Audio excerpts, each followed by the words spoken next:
Hello दोस्तों, फिनटेकमो में आप सभी दर्शकों का स्वागत है। आज की इस वीडियो में हम बात करने वाले हैं भारत और चीन के बारे में। भारत वर्सेस चीन, धर्म व्यापार $60 बिलियन वर्सेस $10 बिलियन, समाज 80% धार्मिक वर्सेस 60% नास्तिक, GDP $4 trillion versus $18 trillion. Bharat $60 billion, धर्म व्यापार 80% धार्मिक, समाज $4 ट्रिलियन जीडीपी। भारत का कुल धर्म व्यापार $60 बिलियन का है, जिसमें से $48 बिलियन धार्मिक गतिविधियों से आता है।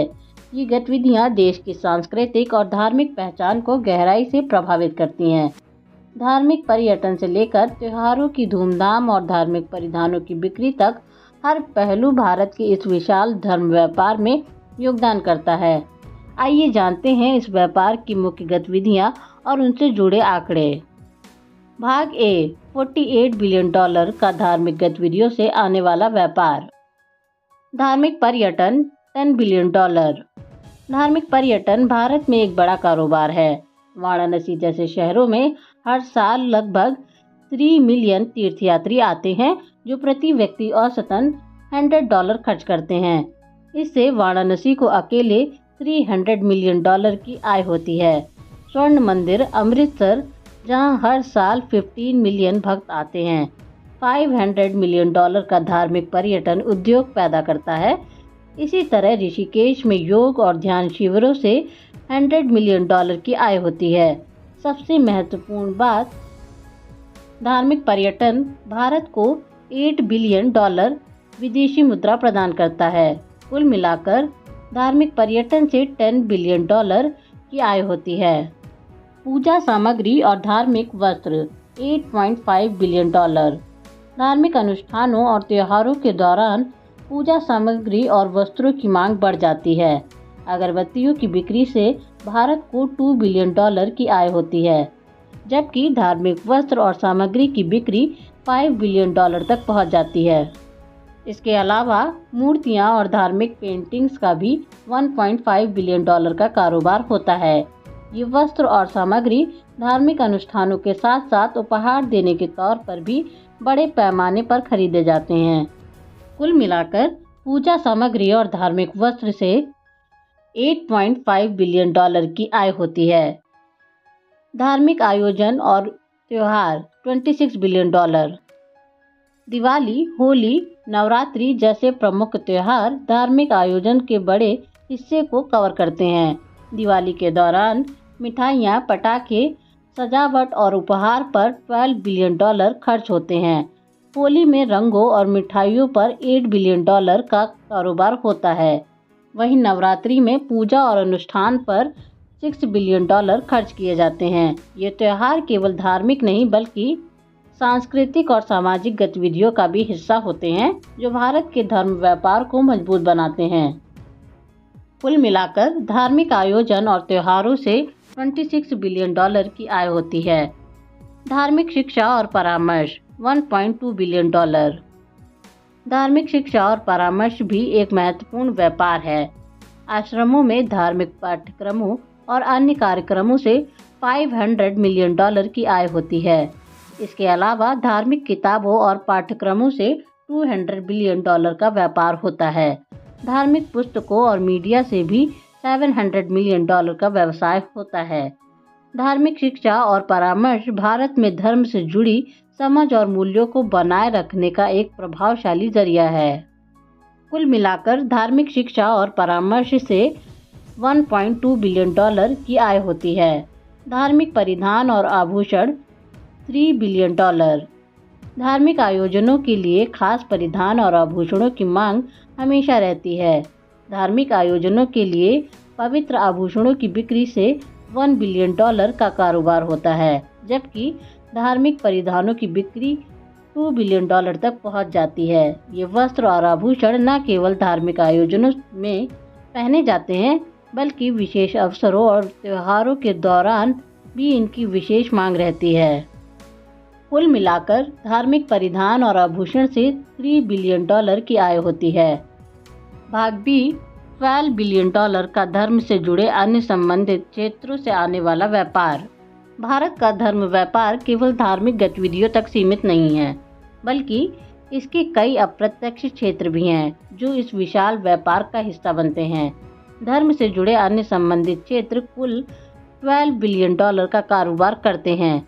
इनमें धार्मिक स्थल निर्माण से लेकर चैरिटी, मीडिया और इंफ्रास्ट्रक्चर तक कई महत्वपूर्ण पहलू शामिल हैं जो धर्म और समाज के बीच की कड़ी को मजबूत करते हैं। धार्मिक स्थल निर्माण और रखरखाव $4 बिलियन। भारत में नए मंदिरों, आश्रमों और अन्य धार्मिक स्थलों का निर्माण बड़े पैमाने पर होता है। इसके अलावा पुराने धार्मिक स्थलों के रखरखाव और पुनः निर्माण पर भी बड़ी रकम खर्च की जाती है। यह क्षेत्र देश के धर्म व्यापार में $4 बिलियन का योगदान देता है। धार्मिक संगठन और एनजीओ $3 बिलियन। धार्मिक संगठन और उनसे जुड़े गैर लाभकारी संगठन समाज में शिक्षा, स्वास्थ्य और कल्याण कार्यों में सक्रिय भूमिका निभाते हैं। इनके संचालन और सामाजिक कार्यों के लिए हर साल $3 बिलियन खर्च होते हैं, जो धर्म से जुड़े कार्यों को व्यापकता प्रदान करता है। धार्मिक चैरिटी और दान $2 बिलियन। धार्मिक संस्थानों द्वारा गरीबों और ज़रूरतमंदों के लिए चैरिटी और धर्मार्थ कार्य किए जाते हैं। इन योजनाओं के तहत दिए गए दान से हर साल $2 बिलियन की राशि खर्च की जाती है, जिससे समाज के निचले वर्गों को राहत मिलती है। धार्मिक साहित्य और मीडिया उत्पादन $1.5 बिलियन। धार्मिक किताबें, डिजिटल मीडिया, फिल्में और टीवी शोज भारत में धर्म से जुड़ी जानकारी को फैलाने का एक महत्वपूर्ण माध्यम है। धार्मिक सामग्री के इस उत्पादन और वितरण से $1.5 बिलियन का व्यापार होता है, जो धर्म को आधुनिक तकनीक के माध्यम से जन जन तक पहुंचाता है। धार्मिक पर्यटन का इंफ्रास्ट्रक्चर $1.5 बिलियन। धार्मिक स्थलों के आसपास होटल, रेस्टोरेंट और ट्रांसपोर्ट सेवाओं का विकास तीर्थयात्रियों के लिए किया जाता है। इन सेवाओं पर $1.5 बिलियन की लागत आती है, जिससे धार्मिक पर्यटन और तीर्थयात्रियों की सुविधा सुनिश्चित की जाती है। निष्कर्ष, कुल मिलाकर धर्म से जुड़े इन अन्य संबंधित क्षेत्रों से $12 बिलियन की आय होती है, जो धार्मिक गतिविधियों के अलावा भी एक बड़ा आर्थिक योगदान देता है। जब इनका योग किया जाता है तो भारत का धर्म व्यापार कुल $60 बिलियन तक पहुंचता है, जो देश की अर्थव्यवस्था और सांस्कृतिक पहचान दोनों को सुदृढ़ करता है। चीन $10 बिलियन धर्म व्यापार, 60% नास्तिक, $80 ट्रिलियन जीडीपी। चीन में धर्म व्यापार का कुल मूल्य $10 बिलियन है, जो देश के विशाल और विविध धार्मिक परिदृश्य को दर्शाता है। हालांकि चीन की 60% आबादी नास्तिक है। धर्म और धार्मिक गतिविधियां देश की सांस्कृतिक और सामाजिक संरचना का एक महत्वपूर्ण हिस्सा है। देश की जीडीपी $18 ट्रिलियन है, जो इस विशाल धर्म व्यापार के छोटे लेकिन महत्वपूर्ण हिस्से को संदर्भित करता है। आइए जानते हैं इस व्यापार के मुख्य पहलू और उनसे जुड़े आंकड़े। भाग ए, $10 बिलियन का धर्म व्यापार। धार्मिक पर्यटन $2.5 बिलियन। चीन में धार्मिक पर्यटन मुख्यतः बौद्ध और ताओइस्ट स्थलों पर केंद्रित होता है। प्रमुख धार्मिक स्थलों जैसे शांक्षी प्रांत में पोशान मंदिर और जियांगशू प्रांत में ताओइस्ट मंदिर हर साल लाखों तीर्थयात्रियों को आकर्षित करते हैं। इसके अतिरिक्त बौद्ध स्थलों पर पर्यटन से $2.5 बिलियन की आय होती है। पूजा सामग्री और धार्मिक वस्त्र $1.5 बिलियन। धार्मिक आयोजनों और अनुष्ठानों के लिए पूजा सामग्री और वस्त्रों की मांग बनी रहती है। चीन में ताओइस्ट और बौद्ध अनुष्ठानों के लिए पूजा सामग्री की बिक्री से $1.5 बिलियन का व्यापार होता है, जिनमें अगरबत्तियां, धार्मिक वस्त्र और धार्मिक चित्र शामिल हैं। धार्मिक आयोजन और त्योहार $4 बिलियन। चीन के प्रमुख धार्मिक त्योहारों जैसे बौद्ध नववर्ष और ताओइस्ट त्योहारों का बड़ा आर्थिक प्रभाव होता है। इन त्योहारों के दौरान सजावट, उपहार और समारोह पर $4 बिलियन खर्च होते हैं। ये आयोजन देश की धार्मिक और सांस्कृतिक विविधता को प्रदर्शित करते हैं। धार्मिक शिक्षा और परामर्श $1 बिलियन। धार्मिक शिक्षा और परामर्श चीन में सीमित लेकिन महत्वपूर्ण व्यापार क्षेत्र है। धार्मिक संस्थानों और आश्रमों में शिक्षा और परामर्श से $1 बिलियन की आय होती है। इसमें धार्मिक पाठ्यक्रम, किताबें और मीडिया सामग्री शामिल है। धार्मिक परिधान और आभूषण $1 बिलियन। धार्मिक आयोजनों और परंपराओं के लिए विशेष परिधान और आभूषणों की मांग रहती है। बौद्ध और ताओइस्ट परिधानों और आभूषणों की बिक्री से $1 बिलियन का कारोबार होता है, जो धार्मिक उत्सवों और अनुष्ठानों में उपयोग होता है। भाग बी, धर्म से जुड़े अन्य संबंधित क्षेत्र से $1.5 बिलियन का व्यापार। धार्मिक स्थल निर्माण और रखरखाव $500 बिलियन। चीन में धार्मिक स्थलों के निर्माण और रखरखाव पर हर साल $500 मिलियन खर्च होते हैं। इसमें नए मंदिरों और धार्मिक केंद्रों का निर्माण और पुराने स्थलों का पुनः निर्माण शामिल है। धार्मिक संगठन और NGO $300 मिलियन। धार्मिक संगठनों और NGO द्वारा समाज में शिक्षा और स्वास्थ्य कार्यों के लिए $300 मिलियन खर्च होते हैं, जो संगठन धार्मिक और सामाजिक कार्यों में सक्रिय भूमिका निभाते हैं। धार्मिक चैरिटी और दान $200 मिलियन। धार्मिक संस्थानों द्वारा गरीबों और ज़रूरतमंदों के लिए चैरिटी और दान से हर साल $200 मिलियन की राशि खर्च की जाती है। इससे समाज के निचले वर्गों को राहत मिलती है। धार्मिक साहित्य और मीडिया उत्पादन $200 मिलियन। धार्मिक साहित्य, डिजिटल मीडिया और धार्मिक फिल्में चीन में $200 मिलियन का व्यापार करती हैं, जो धार्मिक जानकारी और सांस्कृतिक धरोहर को फैलाने में मदद करती हैं। धार्मिक पर्यटन का इंफ्रास्ट्रक्चर $300 मिलियन। धार्मिक स्थलों के आसपास होटल, रेस्टोरेंट और ट्रांसपोर्ट सेवाओं का विकास तीर्थयात्रियों की सुविधा के लिए किया जाता है।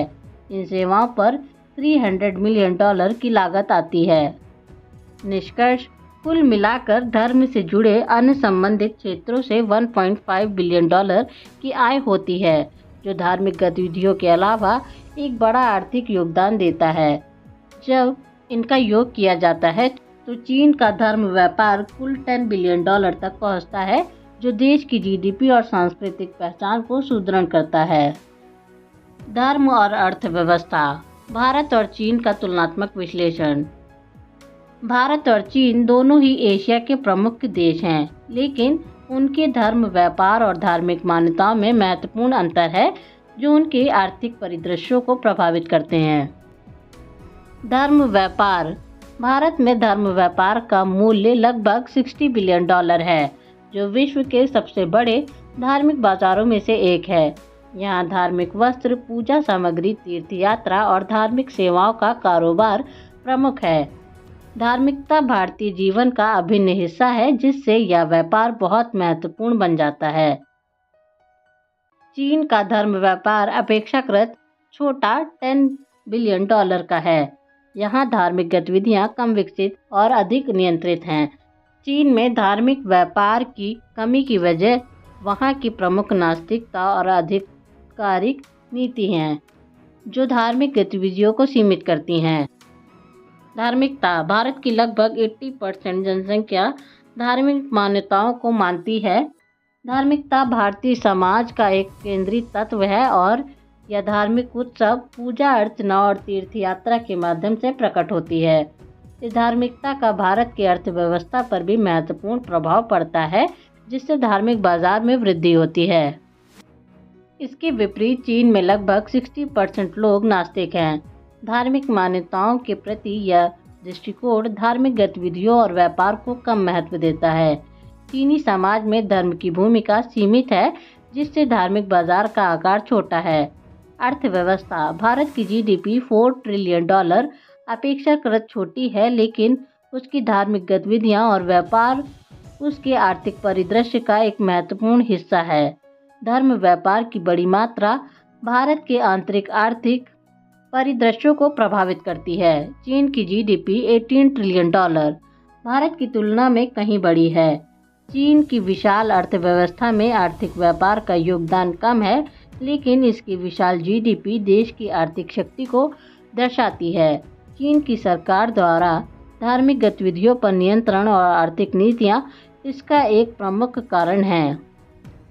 निष्कर्ष: भारत और चीन के बीच धर्म, व्यापार, धार्मिकता और आर्थिक परिदृश्यों के बीच महत्वपूर्ण अंतर है। भारत में धार्मिक मान्यताएं और व्यापार गहरे जड़े हुए हैं, जबकि चीन में नास्तिकता और सरकारी नियंत्रण के कारण धार्मिक व्यापार छोटा है। तो यह स्पष्ट होता है कि धार्मिक और आर्थिक परिदृश्य एक दूसरे को कैसे प्रभावित कर सकते हैं और दोनों देशों की अनूठी विशेषताओं को दर्शाते हैं।